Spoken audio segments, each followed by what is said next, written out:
Hola, bienvenidos, and welcome to the continued series Unpacking Latinidad, Race, Colorism, and Radical Solidarity of La Casa Cultural de Julia de Burgos at Yale. I am Dean Aileen Galvez, Directora of La Casa. As we begin, I would like to take this time to recognize the lands we reside on through Yale's official statement. Yale University acknowledges that Indigenous peoples and nations, including Mohegan, Mashantucket Pequot, Eastern Pequot, Schaghticoke, Golden Hill Paugussett, Niantic, and the Quinnipiac and other Algonquian-speaking peoples have stewarded through generations the lands and waterways of what is now the state of Connecticut. In addition, as La Casa staff, we want to acknowledge the violence of chattel slavery that occurred against both Black and Indigenous communities in what is currently the United States. Many of the infrastructures you see or have used on college campuses and beyond were built on their displacement, genocide, and enslavement. We honor and respect the enduring relationship that exists between these peoples and nations and this land, and we also encourage ongoing reflection and action towards anti-colonial efforts. The latter part of this acknowledgement was inspired by the statements shared at the ACPA National Convention of 2020. Today, we are in the midst of Black History Month, but we also know that celebration and honoring of our Black siblings and their contributions are worthy of celebration year-round. Similarly, we are thrilled that this event is only one in which we seek to be in dialogue with Black scholarship, and specifically today, Black Latinidad. This talk, Translating Blackness, the Vaivenes and Migrations of Black Latinidad, is made possible through the generous sponsorships of the Center for Race, Indigeneity, and Transnational Migration at Yale, the Harvard Endowed Lectureship Fund, and the Belonging at Yale Initiative. Thank you for co-sponsoring this event today. As our other events of the series, La Casa will be supporting Black Latina small-owned businesses by providing 2 virtual door prizes to audience members. Winners will get to choose an item of up to $40 from one of the stores that we provide, and we'll talk more about that later, and we will ship them to you or your recipient. The winners will be contacted by Friday and announced on Monday's newsletter. Now, before I get to our special guest, I would like to introduce to you the moderator of this event. Dr. Pedro Regalado earned his PhD in American Studies from Yale in 2019. While here, I had the wonderful pleasure of being able to work with Dr. Regalado as he served as a graduate assistant of La Casa, putting programs and events together, but more importantly, serving as a caring guide and mentor for our students, and especially Black Latinx students exploring their identity and belonging in and outside of Yale. Today, Dr. Regalado is a junior fellow of the Society of Fellows at Harvard University. His work explores history on race, immigration, and capitalism in urban America. He is currently writing a history of Latinx work in 20th century New York City. Dr. Regalado has been awarded the Michael Katz Award for Best Dissertation from the Urban History Association. He was also a finalist for the Ralph Gabriel, I'm sure it wasn't Gabriel, Henry Prize for Best Dissertation from the American Studies Association. His work has been featured on the Journal of Urban History, Boston Review, the Washington Post, and the Chronicle of Higher Education. Dr. Regalado was born in the Dominican Republic and was raised in New York City's Washington Heights. It is with the warmest of hearts that I welcome Dr. Pedro Regalado. Thank you so much, Dean G. I'm honored to be back at La Casa, even if just digitally. Working in that space for all the years that I did was such a formative experience for me to think through the links between my academic work, engaging with students, and also engaging with New Haven more broadly. So thank you for having me and involving me in this exciting series, Unpacking Latinidad, Race, Colorism, and Radical Solidarity at La Casa, which La Casa is hosting throughout the year, but which also harkens back to so many of the efforts that La Casa has been putting forth for decades. As a way of entering into conversation with Professor Garcia Pena, I thought I'd say a little bit about my own work. I'm an historian and an interdisciplinary scholar of Latinx studies as it intersects with urban studies and political economy. I explore race and capitalism from the vantage point of people's everyday lived experiences, as well as how elected officials deployed race in developing urban policy in the US. My book project, Latinx Gotham, Work, and the Modern City, is a history of New York during the 20th century through the lens of Latinx workers and businesses. Throughout the 20th century, Latinx residents grew from a few thousand, say in 1920, to over 2 million in the year 2000. And my book argues that Latinx New Yorkers utilize work in the city's diverse economies, from manufacturing and small business to service work to the drug trades, not only to survive financially, but also to carve a distinct place for their communities within New York's evolving social landscape. And second, the book argues that Latinx work became a vital driving force behind the spatial reorganization of New York City during the 20th century, from downtown Brooklyn to East Harlem, Washington Heights, to the South Bronx and beyond. And this isn't just in the occupation of neighborhoods, but also in how they use them as important sites for politics and economy. So broadly speaking, Latinx New Yorkers were not bystanders in the social and spatial transformation of New York City during the 20th century. I argue that they were central to it. So with that said, it's a great privilege to be in conversation with and to learn from Professor Garcia Pena, a leading thinker in Latinx studies and the study of Black Latinidad. Professor Garcia Pena is the Roy Claus Associate Professor of Latinx Studies at Harvard University, and she is also the co-founder of Freedom University in Georgia. Her research poses a dialogue between feminist theory, transnational Blackness, and Caribbean thought, paying close attention to the intersections between coloniality, migration, and racial and ethnic formation. Her first book, The Borders of Dominicanidad, Race, Nations, and Archives of Contradiction, which was published from Duke University Press in 2016, won many awards, including the 2017 National Women's Studies Association Gloria y Ansaldúa Book Prize, the 2016 LASA Latino-Latina Studies Book Award, and the 2016 Isis Duarte Book Prize in Haiti and Dominican Studies. The book is very special to me for many reasons. It helped me think through Dominican identity from the margins. And at the same time, at a personal level, it is quite meaningful because I am a Dominican immigrant to New York City myself.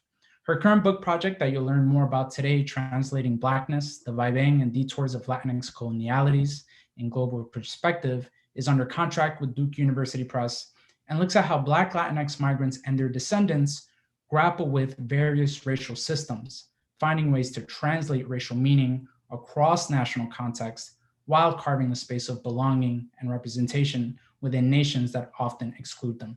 The book historicizes Black Latinidad as a productive category of contestation, but one that is also restricted by colonial regimes that continue to operate within the nation. In addition to her current book project, Dr. Garcia Pena is engaged in a transnational interdisciplinary public humanities project with filmmaker Medin Paolos. The project, which they call Mind the Gap, Diaspora Archives of Justice, proposes a new way to examine history from the personal stories of immigrant subjects. Professor Garcia Pena has won many prizes, received honors and fellowships from MIT, the Ford Foundation, Johns Hopkins, and other institutions. And she received her PhD in American culture from the University of Michigan, Ann Arbor, and an MA in Latin American and Latino literatures from Rutgers University. Finally, I'd like to mention how Professor Garcia Pena welcomed me with open arms to Cambridge and to Harvard. There's something to say about the ways in which becoming comfortable in such institutions of finding community and meaning is a kind of labor of love, but a labor nonetheless. So I want to acknowledge that and thank you, Professor, for building community with me and with so many other Dominican and non-Dominican scholars that have passed through that institution. It's an honor to moderate this conversation and to hear about your new exciting work on Black Latinidad that is highly anticipated, timely, and which I believe will leave a lasting mark on Latinx studies and beyond. So Professor, without further ado, Professor Garcia Pena will now present her talk, Translating Blackness, the Vaivenes of Migrations and Black Latinidad, and afterwards we'll have a short Q&A. Thank you so much, Pedro. First of all, I want to thank Eileen Galvez for the invitation, and the La Casa Julia de Burgos staff for the invitation, and for hosting and doing all the labor that we know goes into putting together an event such as this one. And Pedro, thank you so much for agreeing to be in conversation with me today. I am a huge fan of your work, and I'm very eager to hear your thoughts and questions. It's really lovely to be here. I find the cultural spaces on campus, such as La Casa, to be an oasis for students. At least that's how it was for me as an undergraduate, and later as a graduate student. I worked in multiple casas, La Casa Boricua at Rutgers, and La Casa at Dartmouth. And it just feels right to be in the company of all of you here at La Casa at Yale. When Eileen first reached out with the invitation to speak, and just briefly, I want to share my screen here, and hopefully you can all see. When Eileen first reached out with the invitation to speak, she shared that there was a lot of interest in hearing more about my work on Black Latinidad and borders. I also know that some of you have read the book, The Borders of Dominicanidad, and would like to know more about that journey and how it relates to my overall work and praxis as a Dominicana and as an Afro-Latina scholar. So therefore, I've structured my talk today in two parts. I'm going to share a bit with you about my path in academia, where I situate myself as a teacher and scholar. And then I'm going to share with you about this new project on Black Latinidad, and how Black Latinidad is central to Latinx studies.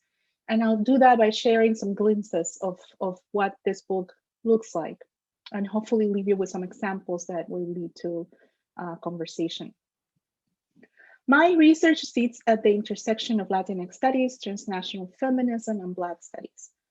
As with everything I do, my research and my teaching are guided by a conviction that we, scholars, teachers, and students, must work together for justice and equity. What that commitment looks like in the projects I embark in might be different. There we go. In my teaching, for instance, it reflects in the creation of courses that allow minoritized students to take over spaces that have been historically excluded them, using art and performance. These photos on the screen here are from one of the classes I teach regularly, called Performing Latinidad, which is a course I developed my first semester as an assistant professor of Latinx studies almost 10 years ago, and that has become a sort of sanctuary for first-generation students of color. Harvard, where I teach, does not have a department, program, or center for Latinx studies. It does not provide students of color with a meeting space or a site for community events. So for many of my students, the classroom, and in particular the Latinx studies, and more broadly the ethnic studies classroom, has become such a space. It is in these courses that students meet each other and build alliances and networks. Every semester, students enrolled in Performing Latinidad work with a visiting artist to develop an artistic intervention based on readings from class. Students look forward to their final performances, as these were one of the very rare instances in which they become visible in a campus that seems to constantly invisibilize the students and faculty of color. They worked in groups, meet outside class, make physical and artistic structures, rehearse their intervention, and at the end of the term, take over the entire Harvard Yard through artistic and visual and sonic interventions. And you can see from the pictures, these are pictures from different years. On the bottom right, there's a picture from 2015, and on the top left is a recent picture from 2019. Students in the ones from 2016, the students chose to do, their theme was taco trucks on every corner of the Harvard Yard. To engage the political situation during the Trump election. This is in the fall. And so their idea was to bring attention to the ways in which that political situation was being replicated on campus. As in my teaching, my research projects are grounded in an investment in opening spaces and breaking silences. This shows more clearly in the archives that the research constructs, and the methods that I use to construct them. In the borders of Dominicanidad, I turned to archives of state and empire, including the archives of the 1916 US military intervention of the Dominican Republic found in Washington, DC and Santo Domingo, alongside the production of artists, writers, performers, and Afro-religious practitioners to explore what I call dictions, narrative, speech acts, stories that shape and reshape order. In other projects, such as Mind the Gap, Archives of Justice, a digital humanity project that I co-created with filmmaker and immigrant rights advocate from Italy, Nadine Paulos, is about unearthing silenced histories and placing them in context using digital tools to visualize archives forgotten, the lives and travels of migrants, and the multiple ways in which women of color and queer people of color interpolate history. And I'm happy to show you how the site works during the Q&A if we have time. I share these examples with you because I would like to contextualize my talk today, not only in terms of my books, but rather because I want to convey that my work is part of a life praxis and ethics, and that my research methods and philosophy come from a profoundly personal place, something Latina feminist Sherry Moraga would call theorizing from the fresh. For some, that makes my work less objective. I contend it makes it more invested in pursuing questions and histories too often erased from view, hidden under the weight of overlapping histories of violence. I came to academia because I wanted to write the books that I did not have when I was in college. As an Afro-Latina from the Dominican Republic, I had a lot of questions about race and identity, about colonialism, about migration. While a lot of the work I read through ethnic studies helped me understand the processes that led to my own experience of being Black, Latina, and immigrant, a lot of the questions I had remained unanswered. So I set out to answer them. And in reality, what I found were more questions, perhaps different questions. So a lot of what I do is ask questions. And in these questions, I always center Black Latinx people, stories, and artistic works. I do this in great part by thinking about Latinx studies transnationally, expanding not only the geographical context of our field, but also the epistemological avenues and the historical sites from which to ask questions. In Borders of Dominicanidad, I do this by proposing Haiti and the Dominican border as a site for imagining Latinidad. In this current project, Translating Blackness, I move us away from the Americas and to Europe to think about how Latinidad, migration, and Blackness intersect in this current moment. For me, this transnational approach has allowed me to foreground colonialism in my analysis of race and immigration, therefore expanding how we think about the category of Latinx beyond the United States and through US colonialism. Such thinking can also allow us to decenter whiteness, Hispanicity, and mestizaje from a racial imaginary of Latinidad, and to recenter indigeneity and Blackness. My talk today is in many ways an invitation to make Blackness central to our transnational approaches to Latinx studies. In making Blackness central to Latinidad, I also plead that we are careful to engage with Black Latinidad, not only as a category of cultural analysis, as a subject of study, but also as a theoretical category of understanding, as an epistemology. Such commitment also requires we read carefully, we think contextually, and that we translate, moving through different epistemic sites and ways of understanding in order to avoid reproducing exclusion and a myopic view of categorizations. So today, I want to leave you with three propositions. First, an invitation to make Blackness central to Latinx studies, which for those of us teaching means an effort to reflect Black Latinidad in our syllabi and in our writing. A proposal for a more careful translation of Latinx Blackness within its context, respecting both how people choose to identify themselves and what that identification means within the cultural, political, and historical locations in which they experience it, not just through a US-centric understanding of race and ethnicity. And finally, I want to leave you with some examples from my upcoming book in which Black Latinidad embodies and produces transnational thinking, particularly through what I call translating Blackness, the process through which the entanglements and Vaivenes of Latinx colonialities and migration become visible, politicized, and redefined in the diaspora.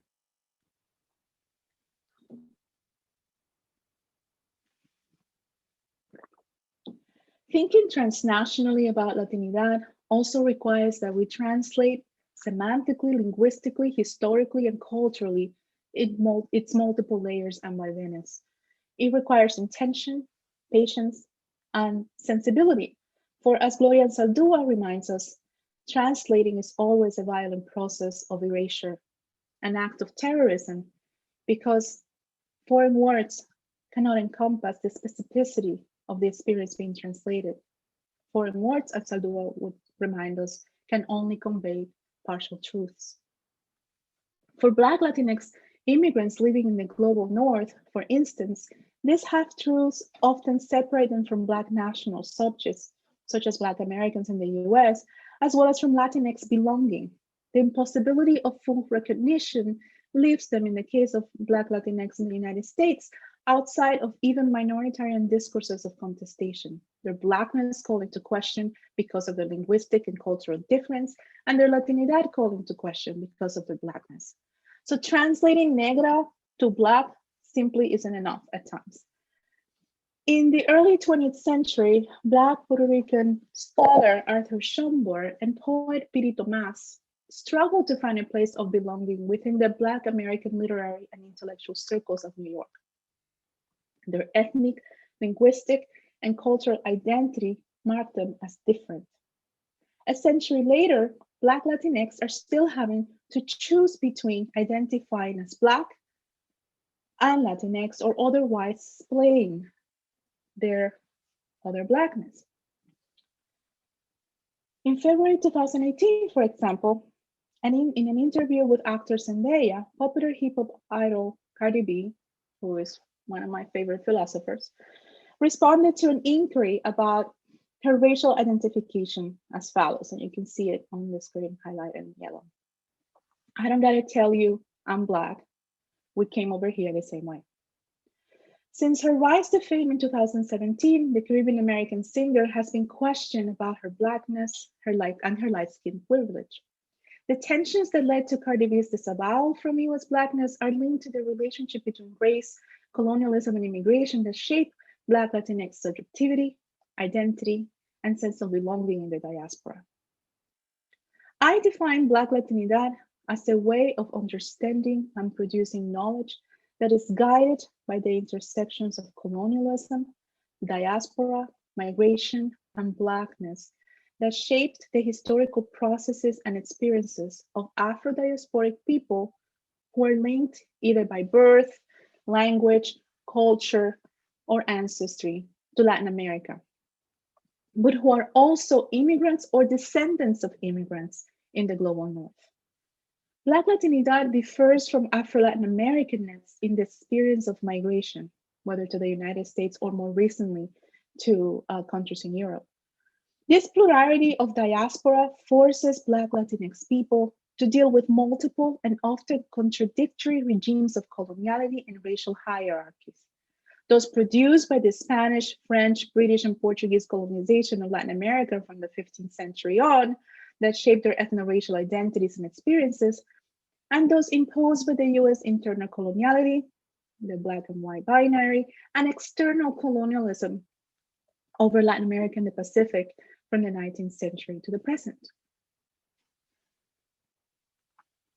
Antonio Lopez argues that the social difference that Blackness makes in the United States is central to Black Latinidad. And I cite him, how an Anglo-white supremacy determines the life chance of Afro-Latinos held as Black, and how a Latino white supremacy produces the colonial and post-colonial Latin American privileging of Blanco over Negro and Mulatto on behalf of white Latinos who made themselves face Anglo forms of racializing discrimination. This logic of hemispheric white supremacy also defines whether or not one is, and I quote, white enough to, or the right kind of white, or less black, or the right kind of black, to receive or be denied rights and advantages based on how one speaks or doesn't in English, Spanish, or both. The linguistic experience of Black Latinx is also intrinsic to what Yolanda Martinez San Miguel calls the coloniality of diaspora, that defines minoritized citizens from post-colonial and neo-colonial spaces such as Puerto Rico, living in the center of colonial powers, be it the United States of Europe or Europe. I argue that Black Latinidad differs also from national experiences such as US Blackness or African Americanness in their relationship to citizenship and belonging. Marked as foreign due to their legal status and or cultural and linguistic difference, Black Latinx migrants and diasporic subjects often struggle to find a political and cultural place within the nation in which they reside as immigrants or as descendants of immigrants, while simultaneously facing similar forms of racism and exclusion to those confronted by Black nationals. That is, they can be pulled over by the police for driving while Black and then also detained and deported. I argue that to translate Black Latinidad is to make coloniality visible. It is to bring attention to the common experiences precisely through our differences. Blackness transcends national identity. Colonial histories shape the lives of immigrants and new citizens in the post-colonial metropolitan locations. But what happens when multiple colonial regimes intersect as diasporic communities negotiate conceptualizations of race while also trying to assert national belonging? How can a Black Latinx demand civil rights and protection against racism and discrimination from their country when said country does not see them as their own citizens? These are questions that transverse through my meditation today and through my project. And I'm going to share a few examples.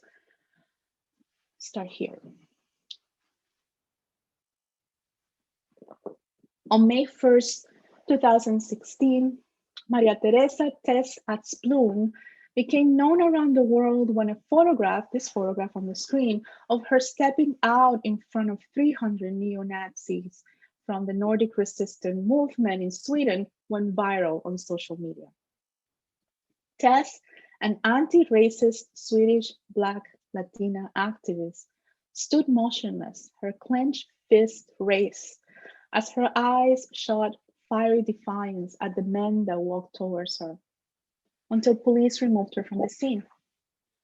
When asked why she did it, Asplund said she reacted on anger at the sight of condoned white supremacy.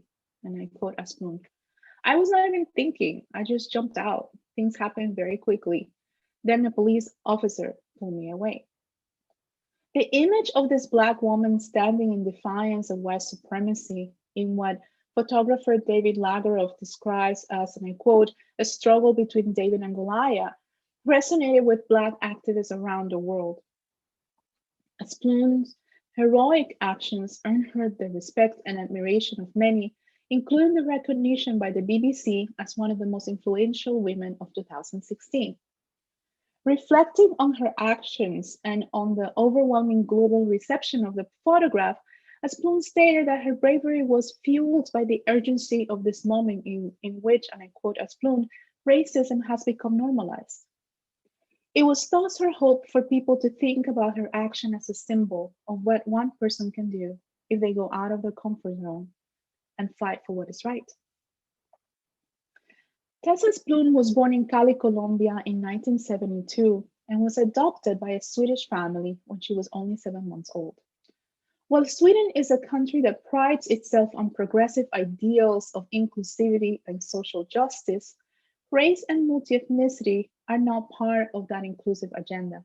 In fact, like most of Europe, Sweden imagines itself as a non-racial society and insists on assimilation to Swedish values and identities as the only road to inclusion.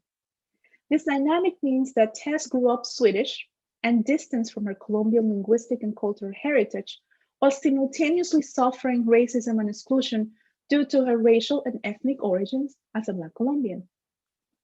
Adoption and Swedish citizenship did not exempt Asplund from racial violence.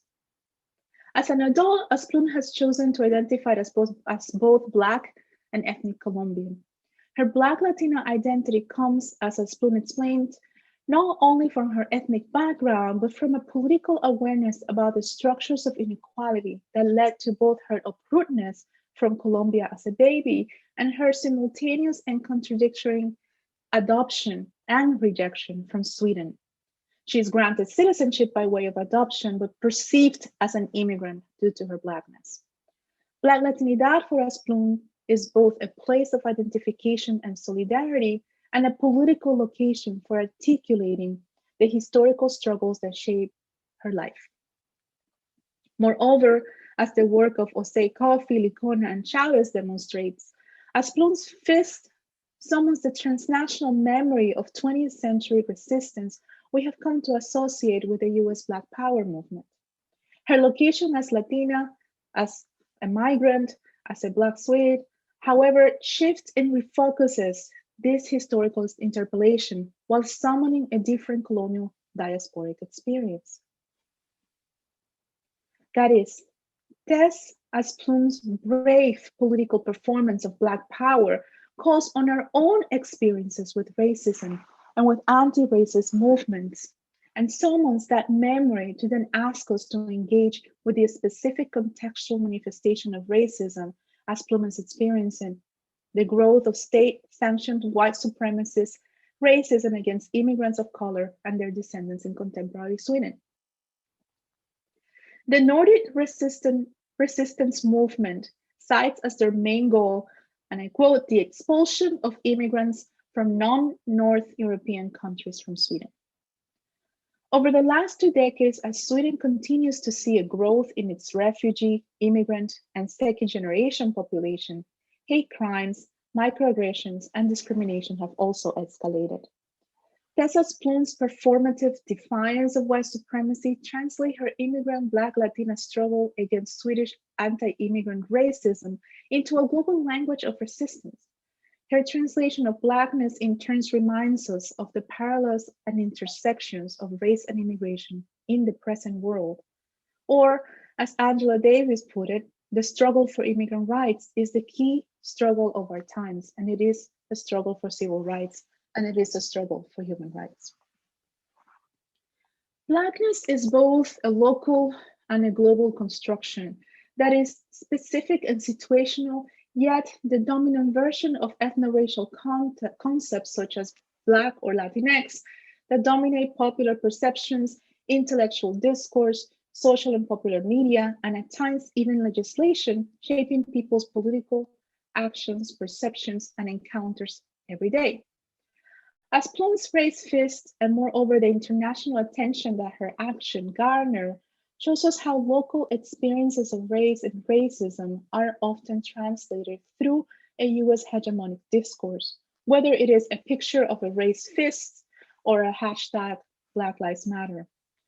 By summoning the dominant language of contestation, Tessa Asplund confronted white supremacy and the Swedish nation state on a global stage, contradicting the narrative of racial inclusivity and assimilation that has traditionally shielded Sweden and other European countries from publicly engaging with racism, white supremacy, and anti-Blackness. But to have access to this global Blackness, that is to have access to the discourse of political dissidence and historical belonging that can result in one's positionality as an interlocutor of power in history, Black Latinx in the diaspora, such as Tess, translate their own specific experience through US political and cultural discourse, at times in order to reach a wider audience, a wider network, or simply because that is the only language they have access to in order to represent and share their particular experience, as in the case of the Afro-Latinx Swedish activists like Asplund. The history of slavery and freedom, the legacy of Jim Crow, the Harlem Renaissance, the Civil Rights Movement, the Black Power movement, and more recently, the Black Lives Matter movement, in addition to the cultural representations of US Black as global icons of success, from Oprah to Barack Obama, and emblems of anti-racist resistance from Malcolm X to Angela Davis to Colin Kaepernick shape global notions of Black citizenship in the world. Put another way, to have access to political power, historical presence, and representations as Black citizens in the world, one must necessarily engage Blackness as understood, produced, and mediated through US discourse. Translating multiple forms of oppression to hegemonic Blackness can lead to a conversation with the world when one's nation is not listening. To translate Blackness can be an effective form of globalized political contestation, as we saw in the case of Tessa's Bloom, but it also can be one that comes at the cost of erasure and historical obliteration of non-hegemonic Black experiences, histories, and epistemes. Translating Blackness requires then the simultaneous reminder of difference as well as a demand for inclusion by virtue of the common experience of colonial oppression and contestation embodied in the symbol of this race face. Now, to be clear, one of my main arguments here is that Black as a hegemonic social political category of identification is a product of the US and its empire. I pause here to identify that I'm not, or to clarify rather, that I'm not speaking of how people name themselves racially or ethnically, but rather to the production of a category of human difference. The first of the American colonies to become independent, the United States maintained the colonial order and its economic system of oppression through the continuing enslavement of Black people for nearly a century. Unlike Haiti, for instance, whose independence project was grounded on human equality, the US independence project did not consider Black lives and the possibility of Black citizenship. After the US Civil War, however, the question of how to reconcile the categories of Black and citizen continued to haunt the nation and the lives of Black people. One of the solutions to the question of Black citizenship that dominated the political environment of postbellum US was the possibility of annexing Black nations in the Caribbean to ship free Black people off the mainland, to create Black states. From 1867 until the middle of 1870s, Congress debated on the question of annexing the Dominican Republic, for example. In 1871, President Grant appointed Frederick Douglass, an abolitionist and a rising political figure in postbellum US, to the Commission of Inquiry for the annexation of Santo Domingo to the United States of America. With this appointment, Douglass was cast in a new light.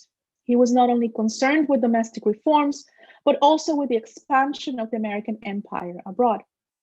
In one of the earliest documented cases of political tokenism, the appointing of a Black man to the Annexation Commission was meant to assuage international opposition to the colonial project. Douglass was charged with convincing the American public that annexing the Dominican Republic was a good deed for the Black Caribbean nation, to assist in a colonial project that would take away the freedom of other Black people. In turn, Douglass cited American civility, and Dominican barbarism, the very language of colonial dominance that was used to enslave Black people for nearly 3 centuries. That Frederick Douglass becomes an arm of the US empire in 1871 seems a contradiction when thinking about the Black abolitionists' long anti-colonial struggles. Later in life, Douglass retracts these actions and takes an active role in defending Cuba from impending US colonization. So why did Douglass support the annexation in 1871, and why did he oppose it in the case of Cuba at the end of the century? Douglass, like many late 19th century Republicans in the Americas, including Jose Marti, Juan Pablo Duarte, believed in the project of nationhood as a universal institution of citizenship and inclusion. He believed inserting people in the fabric of the nation, even if that meant national expansion through colonialism, would allow them to finally have access and equality and citizenship. For Dominicans who had endured 2 other annexation attempts, and increasing pressure from the United States and Spain to rescind their national project, Douglas' invitation to civilization and citizenship seemed suspicious, to say the least. But the fact that he was Black confused Dominicans. And addressing that confusion, Black general and intellectual Gregorio Luperón warned Dominicans not to be misled by Douglas's Blackness. And I want to quote from Luperón here. He says, "His Blackness is not the same as ours. He's Black North American, and we're Black Latin Americans." End of quote. Luperón's interpretation of Black Latinidad as different from US Blackness as a reaction to US expansionism is the first documented moment for the articulation of Black Latinx difference, or for that matter, for a Latinx difference. Cuban Jose Marti, also contrasting Latinness to North Americanness, would expand the framework to the rest of the Americans 3 decades later. In Luperón's early articulation, however, of Latinidad and of Black Latino difference, I argue we can find the very early roots of Afro-Latinx intellectual discourse and to an Afro-diasporic imaginary of global South anti-colonial unity, something we now call diaspora. And it is precisely in this diaspora, the double diaspora of the long 19th century, that the framework for Afro-Latinidad takes shape, in great part through the intellectual labor and archival ethos of Afro-Puerto Rican scholar Arthur Schomburg. And he is the last example that I want to share with you today. Born in Puerto Rico in 1874, Arturo Alfonso Schomburg migrated to New York City at the age of 17, moved by a desire to join the Cuban and Puerto Rican liberation movement. In 1898, with the end of the Spanish-American War, Schomburg laid down the cause of independence and became politically invested in the struggle for transnational Black liberation and freedom. Soon after this political evolution, Schomburg underwent a personal one. He changed his name to Arthur, began to describe himself as a Negro, and aside from a visit in 1905, did not return to his native Puerto Rico despite extensively traveling to other parts of the Caribbean, the United States, and the world. Many of Schomburg's scholars find this transformation troublesome. I contend that the switch from Arturo to Arthur is helpful. It's a helpful metaphor for understanding Schomburg's epistemological journey through Black Latinidad, and it's emblematic of the contradictory and often confusing experiences of translating Blackness in the diaspora, a topic that transverses also the foundational Latinx novel Down These Mean Streets by Black Nuyorican poet and novelist Piri Tomás. The very nature of Schomburg's vacillations, Vaivenes, and detours through Latinidad are what makes his project decidedly Latinx. Like many Black immigrants of his generation, Schomburg's diasporic consciousness was shaped by the embodiment of his and his family's multiple Vaivenes through colonial regimes and border crossings.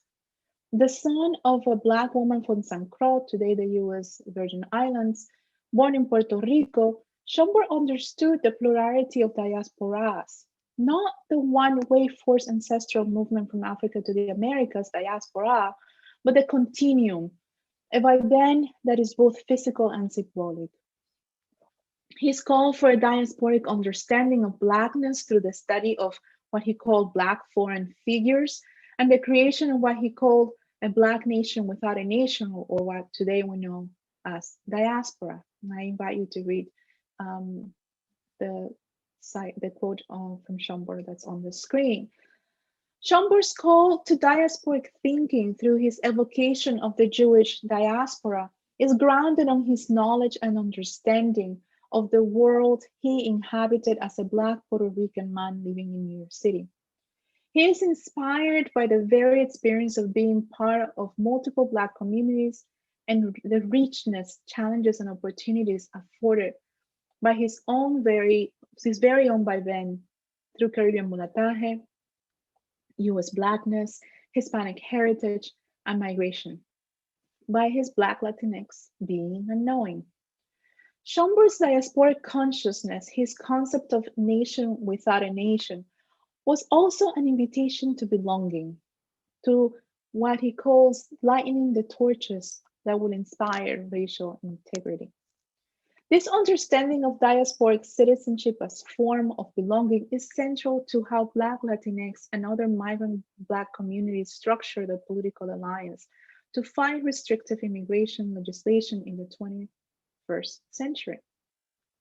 As a bilingual, multicultural Caribbean migrant, Schomburg existed within a multiplicity of identities from which he drew in order to formulate his own ethics of Black diasporic belonging.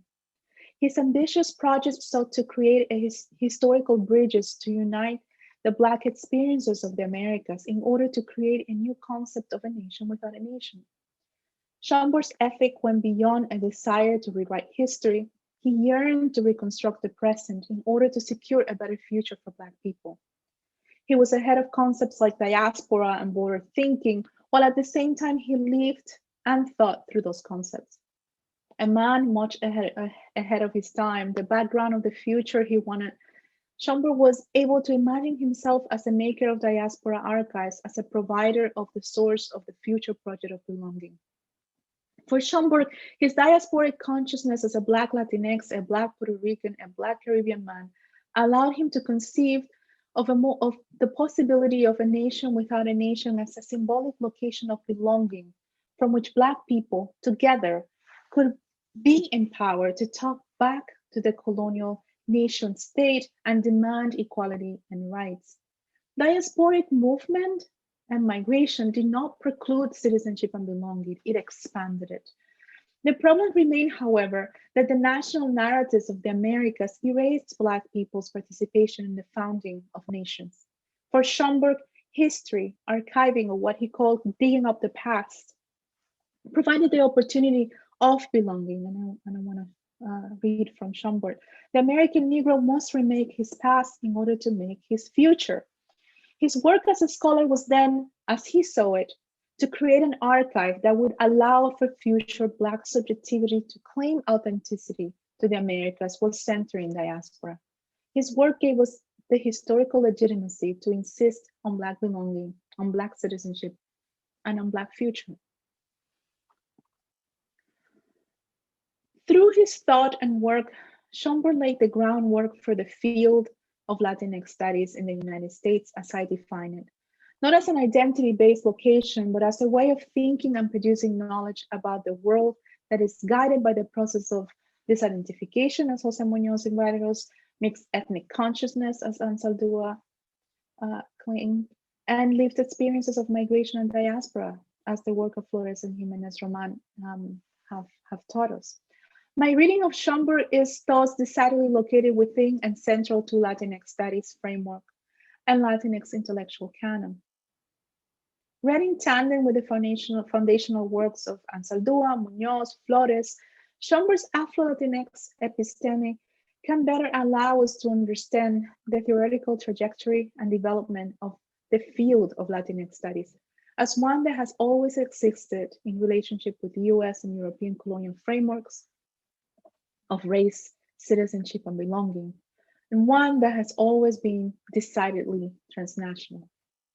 Further, locating Schomburg at the center of Latinx intellectual, historical, and cultural discourse, historicizes Black Latinidad and Afro-Latinx studies as central to the project of Latinidad. For Schomburg, Afro-Latinidad meant he was simultaneously Puerto Rican and Black, yet his Puerto Ricanness and Americanness and Blackness were constantly questioned. His Afro-Latinx episteme thus grows out of the experience of simultaneously living in multiple regimes of coloniality, Latin America and the United States, for example, and understandings of Blackness, and while also existing in a constant Vaivenes, coming and going between multiple notions of nation and belonging. Black Latinidad is grounded on diasporic understanding of being and belonging. On understanding, as Cardi B reminds us, that yes, we did all came here the same way. Yet for some of us, that violent trip, that diaspora has become plural. Because as Grada Quilombo reminds us, the violence of migration for Black diasporic people recolonizes us over and over again. This time through migration structure, through borders, through the construction of walls, through babies in cages, or through the drowning of boats in the Mediterranean. It reminds us of the multiple ways in which our bodies don't belong. And yet, as Tessa Bloom showed us through her brave action and her raised fist, Blackness transcends national identity. Black Latinx subjectivity is shaped by the tensions between belonging and unbelonging in the diaspora. As economic inequality continues to force the Latin American poor to migrate to the United States and Europe, these tensions become more pronounced as the intersections of race and immigration become more evident, and the questions about its effects on human lives, on human processes, and human history more urgent. The growing field of Black Latinx studies is well poised to tackle these questions, much like Chambord did, through studies of intersections, contradictions, silences, and Vaivenes that do not rely solely on the official dominant version found in the archives, but through finding our own sources, and out of the sources creating our own archives, and out of that archive our own methods for decolonial thinking and freedom. Ultimately, what Chambord has given us is the gift of optimism, the possibility of radically hoping that the work we do as Latinx studies scholars, students, thinkers, readers matters in this large, overwhelming, and seemingly endless struggle for justice and equality for all people.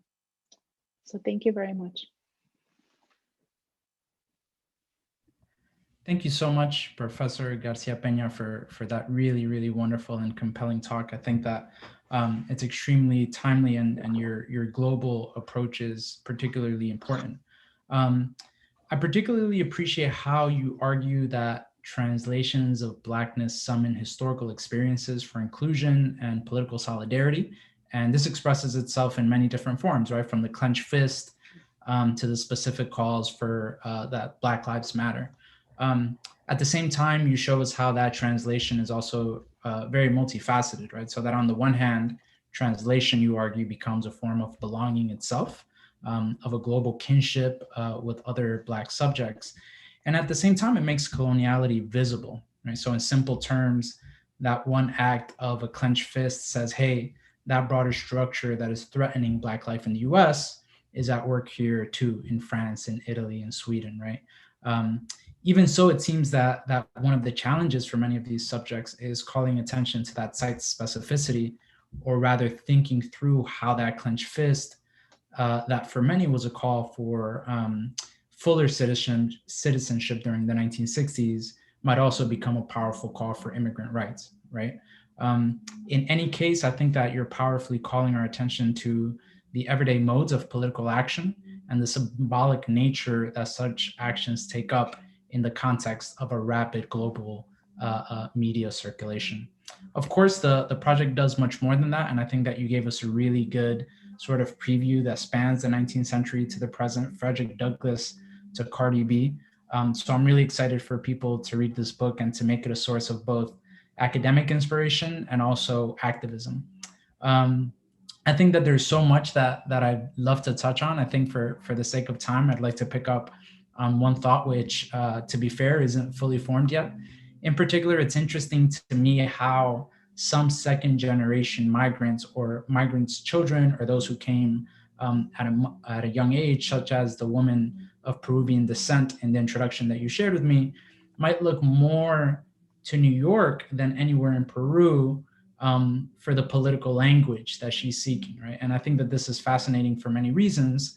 One is the tension that emerges with how certain spaces like New York become valorized, and at the same time, how we see in the case of Carolina Payano in Milan, you write that her tragic death is also a warning for the possible dangers of the Black immigrant body in metropolitan centers. And so I think that there's a really essential point here to this duality, which is that it is in spaces of and experiences of unbelonging that radical hope for belonging most often emerges, right? So I think that duality is something that's really, really generative for scholars. In terms of questions, I think I'd love to just start with a practical one about that deals with your attention to newer diasporas. I'd love to hear what were some of the conceptual or even just logistical challenges taking on the example of Italy, which I think is so important to the overall project? Or on the other hand, what were some of the rewards that you expected or that really surprised you in taking up that challenge? Thank you, Pedro. So I guess my contribution to Latinx studies, which is not unique to me, there's other people doing this as well, it's to expand it both in terms of the geographies of how we think about Latinx people, but also in terms of chronology, right? So I all my work looks to the 19th century, kind of begins in the 19th century and spans to the 21st century. And so the impulse behind the work in Italy had precisely to do with the way in which our understanding of Latinidad and our understanding of Latinx diaspora is US-centric. And if we think about anything beyond the United States borders, where we might look at Latin America and occasionally to Spain. But because all of my work begins and ends with Dominicans, I was intrigued by the growth in Dominican women migration to places like Italy, Sweden, and Switzerland. I was intrigued by that, and I've been intrigued by that for many years before I even began my graduate work. When I was back in another life, when I was a journalist and doing work in that area, and found entire towns in which all of the women had migrated to Italy. And so it was following that question, where did all the Dominican women go, that I ended up arriving to Italy. And I've done a ton of work and published articles on the specificity of the Dominican women migration to Italy, which begins in the 1980s, roughly. But that led me to looking more in depth at the larger sort of migrant population in Italy, and getting really fascinated by the way in which their history of colonialism, which is, we don't tend to think of Italy as a colonial power. At least it's not something that we do often in decolonial or post-colonial studies, but right. Italy colonized the Horn of Africa, East Africa, at the end of the 19th century. And it was a brutal colonization. So much so that the apartheid that we have come to associate with South Africa began in what is now Eritrea under the Italian regime. And so looking at how different their colonial history, but also how recent it was and how it was shaping the lives of people who were not white, especially Black migrants and their descendants, was just, it intrigued me, but it also bothered me how little we knew about them. So it just became sort of an obsession. And over the years, I've been doing research in Italy for the past 7 years. It became clear that it was a place from which we could learn a lot, not only about the experiences, the current experiences of Latin American and Global South migration, but specifically about the ways in which this transnational terms like Latinx, Black, are operating in other post-colonial sites. And so that's where that impulse came from, and I think it's it's been a really interesting journey. I hope that people enjoy reading about it.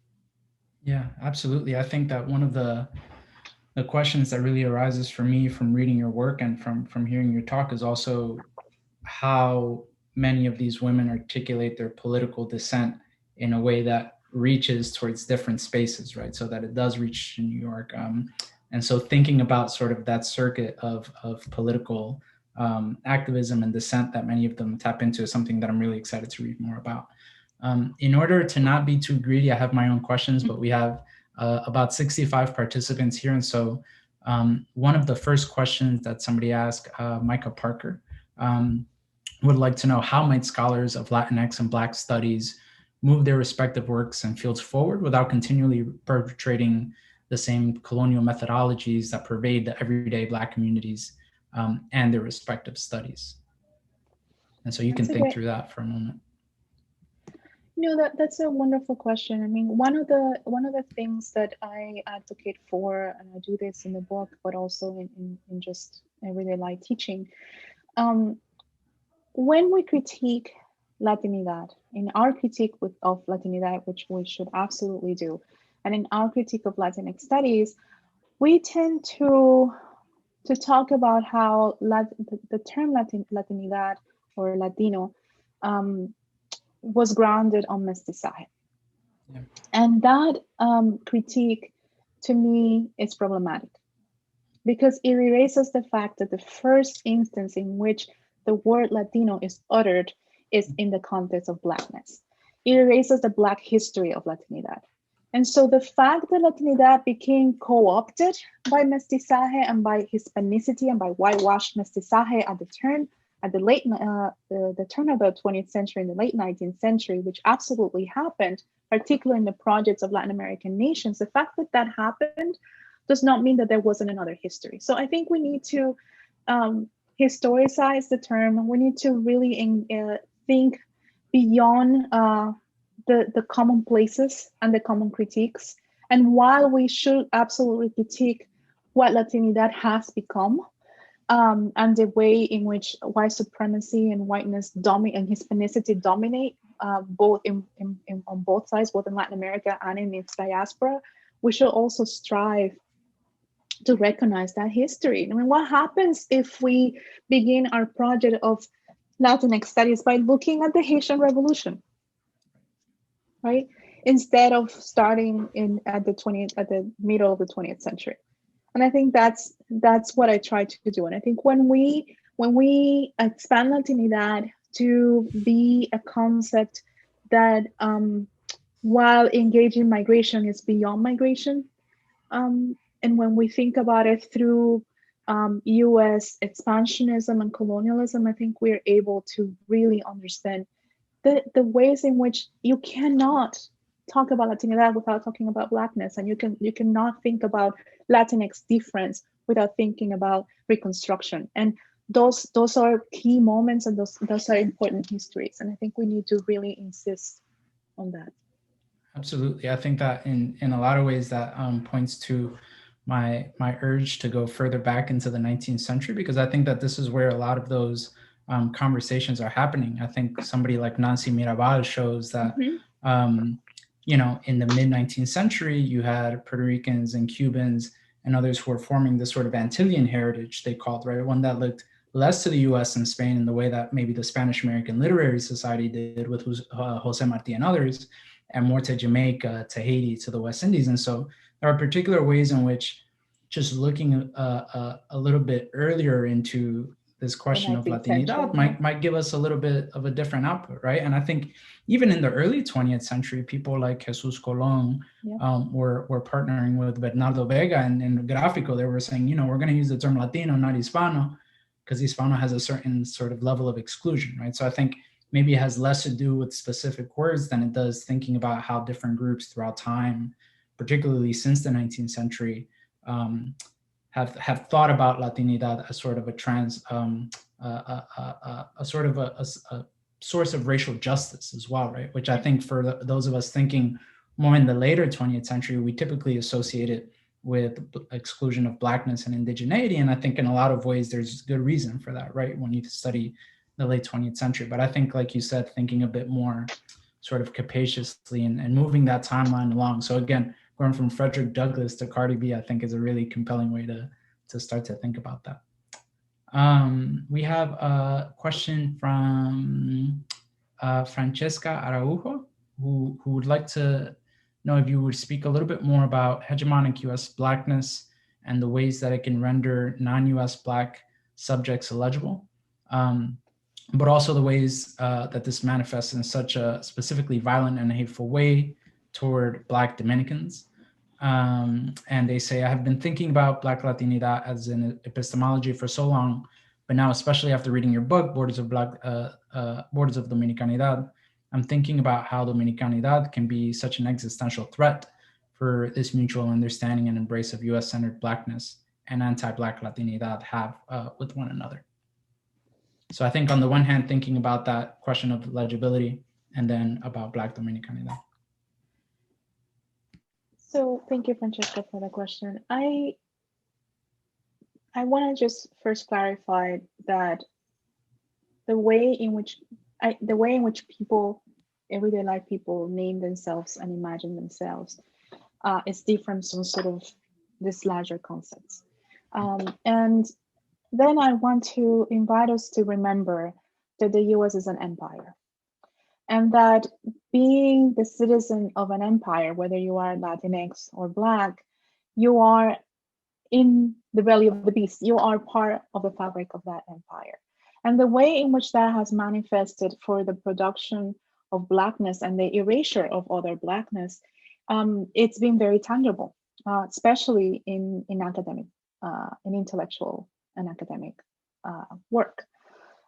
For Black Dominicans, as some of us know, or for Dominican Blackness in general, what that has led for many, many years is to a work in which the Dominican Republic has been portrayed as negrophobic, as not knowing that itself is Black, and being excluded from conversations about its own racial processes.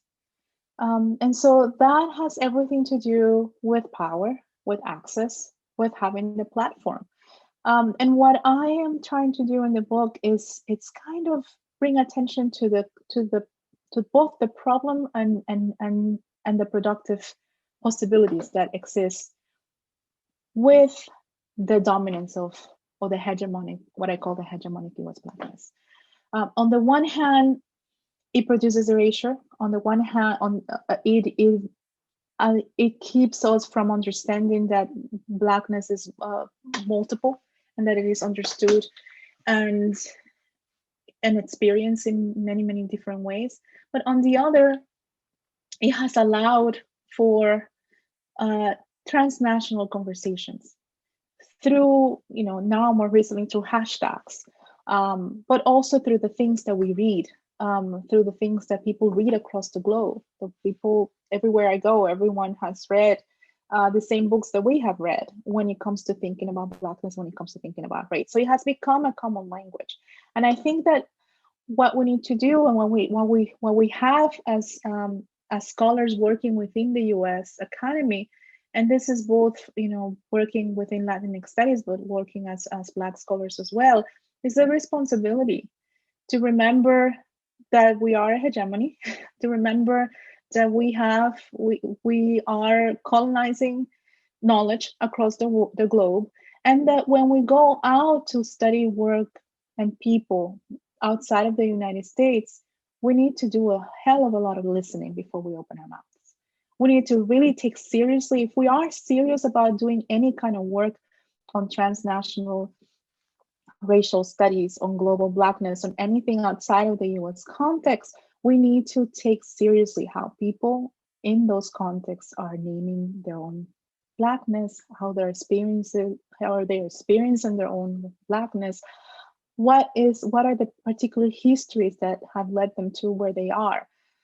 Instead of coming in with our theories and with our knowledge and with our understanding and saying, well, in this country, people don't know that they're Black.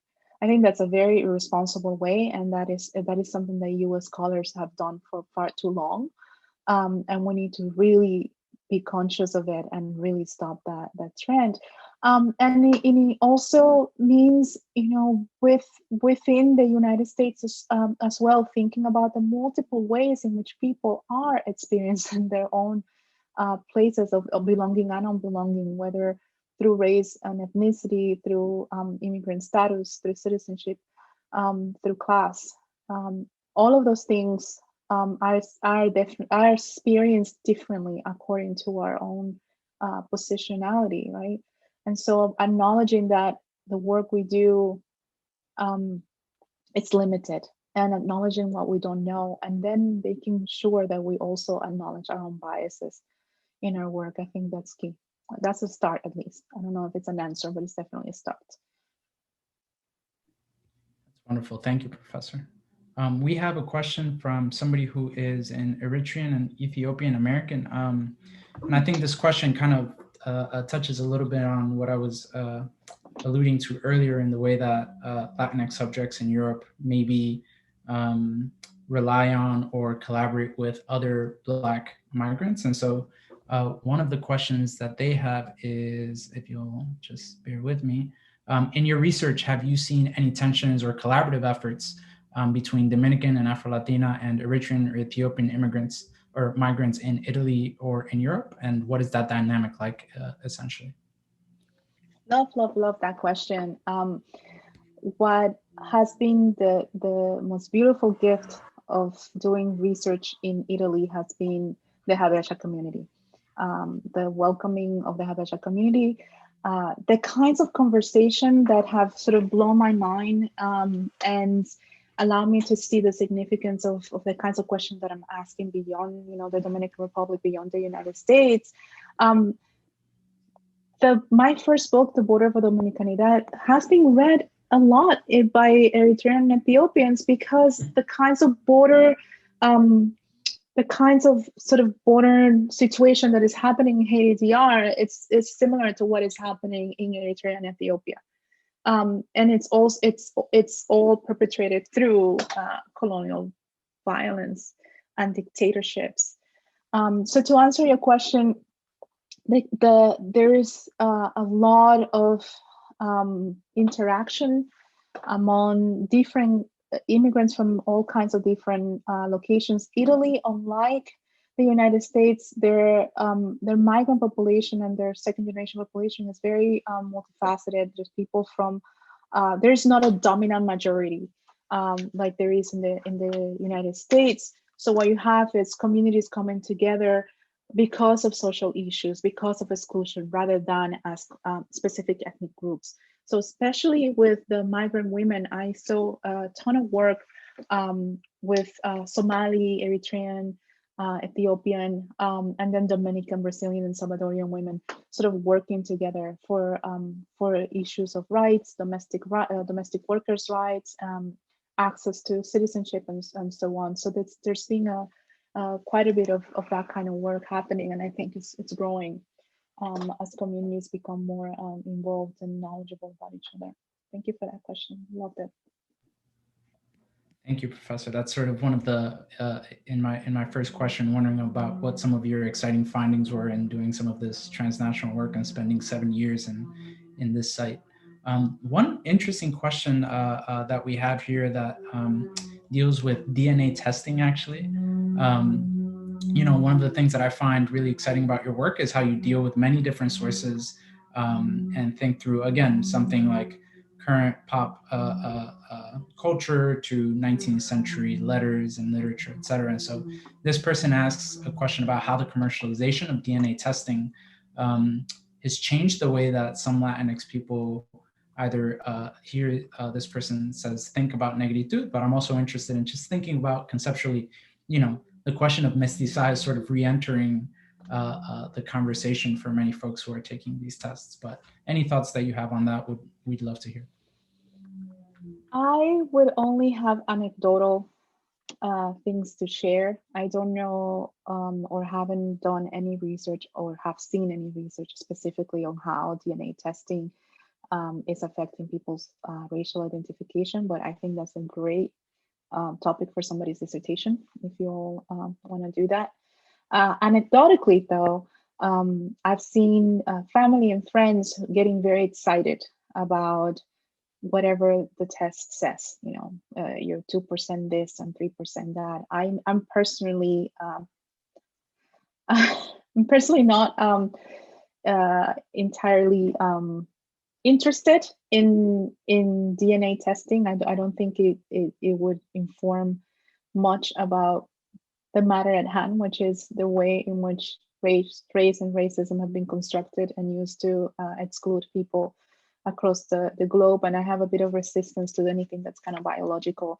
But I have seen communities, people in the community just kind of get interested in their Blackness through the recognition of some sort of DNA testing, but it's really anecdotal. I've seen some work in Black American studies on this. I think there's more. I think maybe Alondra Nelson. There's some people. There's some publications out there, but nothing specific. I think to the Latinx community. If anybody knows anything, please share it with Pedro so we can have it on the chat. It's an interesting question. I don't think I have an answer on how that affects the way in which I'm looking at Blackness specifically. Yeah, I think, like you said, that would be a really wonderful subject for somebody's dissertation in American Studies and Latinx Studies and many others, especially given how prevalent it is and how this person mentioned there's a particular commercialization to it, right? This is something that's being sold to people as a way of thinking about their own identity. If I could sort of exercise moderator's rights, I'd actually had another question for you about process before I asked somebody else's question. One of the things that I find so refreshing about your work and like you mentioned in your talk is the way that you position yourself and your experience. And I think that for a lot of young scholars watching this, we often have a hard time figuring out how to position ourselves in our work, especially given that some traditional disciplines often discourage that kind of transparency, right? So I was wondering if you could just say a little bit about how specifically your methodological approach is rooted in some of these personal experiences, from your identity to your work with Freedom U, and how that's informed the kinds of sources that you choose for either your last project or for this project. Sure. My work is very personal to me. I have no interest in doing any kind of work that's not personal to me. I am guided by my own investment in whether it is in my communities, the communities that I belong to, the questions that kind of haunt me, and the experiences that have shaped me and my ancestors, right, and the people that I identify with. And that's a personal decision that comes at a cost. So I'm not going to come here and say, oh, this is what everybody should be doing. But for me, the way in which my own sort of ethics and my own praxis as a scholar shapes the way I work has a lot to do with the archive that I engage and the kinds of sources that I engage. A lot of work around women of color, whether it's Black women, Latinx women, women from all over the global South, we've been excluded. We've been excluded from all of the traditional archives. And we continue to be excluded. And the excuses are always, we can't find them. We can't find the sources. It's not there. So I think that's a lazy excuse. I think that we need to find other sources. And so that's what I've been trying to do with the first book, and that's what I've been doing with this other project, is to find the people that I'm interested in and find the ways to tell the stories in whichever source can be accessed, without any regards to what a field or a discipline might think it's worthy. I think the people and the stories that I share are worth telling. And I don't need a discipline telling me to that it's okay to do it or not. So I also think, Pedro, that while there are all of these disciplinary constraints, it is high time for a revolution in academia. It is necessary, it is urgent. And that's not going to come by us continuing to do what we're told should be done. So I think people need to remember why. I don't know a single graduate student that came to grad school with the idea of, oh, I want to be published by Express and have tenure. Everyone came here because they had something that they wanted to study so badly, and that they wanted to do it because it it was guiding their lives. It was a calling of sorts, right? And then sometime along the way, we all kind of get derailed and fall into some schedule and some ideas of what should be done. And I think it's time we all go back to those original questions, and we remember why we're here, and we remember on whose back we are crossing, and so on. So yeah, absolutely. Thank you. I mean, that's sort of such an inspiring call for all of us watching here. I think for me, one of the most exciting aspects of Latinx studies is that it's so rooted in the community, and the questions come from the community and our engagement with it. And one of the things that I recently heard from LaShawn Harris, who wrote an incredible book on sex workers in early 20th century New York, is that she went into it writing the book that she wanted to write, right? That it was something that was extremely meaningful for her in terms of place and family and academic interests. And I think that that's sort of what you're pointing us to here as well, is to really do the work that's important to you and that's meaningful for your community. We're essentially out of time, but I was going to ask one last question and answer it as briefly or as long as you would like to. And I think it brings together some of the elements of the questions that were left unanswered in the chat. I think so much of this current project and in your work in general is a call for political action. And I think that in this moment of activism, where students feel an urgency to act, what do you want students to take away from this project, or rather take with them into their battles for racial and immigrant justice? I think the most important lesson is to know something that George Lipsitz writes, and that it's kind of my motto: to know the work you want your work to do in this world. And my grad students, if there's any of them here, they know they've heard me say this many times, and I will repeat it often. And I repeat it to myself: you have to know the work you want your work to do in this world. And if you don't know that, you need to find out before you write another word, before you teach another class. Being aware of what that work is, being aware of what you wanted to do, will guide you. It will help you make those tough decisions about your archive, about which job to accept, about how to write, about what methodologies to follow. Knowing what that work is will be your guidance, and understanding that your work is yours, and you get to decide how to conduct it. There's a lot of power in understanding that and owning that. Well, thank you so much, Professor Garcia Peña. I think for me, you're somebody who's really a beacon of thinking through these kinds of questions. And so just being in conversation with you has been an absolute honor. And I look forward to reading your book, and for the rest of the world to read your book as well. I will hand it off to Eileen, and thank you so much as well, Eileen. Thank you, Pedro. Wow. I'm leaving with so much to marinate with, specifically your challenge, Doctora, to push back on Latinidad being a project of mestizaje, which only furthers of erasure of the histories of Blackness at the origins of Latinidad. So I will definitely carry that with me. Thank you for sharing some of your upcoming and important work with us. And thank you, Dr. Pedro Regalado, for moderating and once again being community with us at La Casa and the many casas that are apparent in the histories of all of us today. I would also like to give a huge shout out to our student techs that have been in the background, Leslie Espinosa and Celia Cacho, who have been working to ensuring that we have a successful event today. And speaking of, I would like to give the floor to Celia, who will close us out with information regarding the door prizes. Hi, everyone. My name is Celia, and I am a junior student coordinator at La Casa.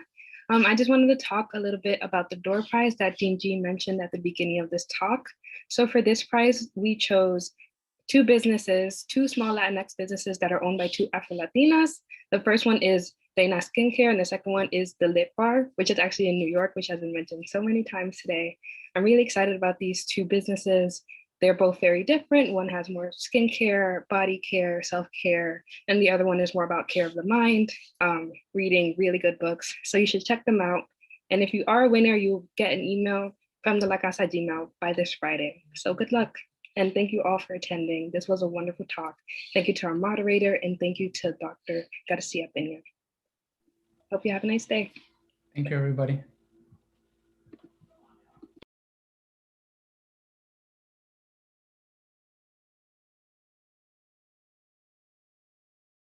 I think I just wanted to say thank you again for inviting me, and for sharing this space and all the work that you've put to put this event together. I'm really grateful. Oh, you're muted. Leslie, can you stop the recording? It's our complete honor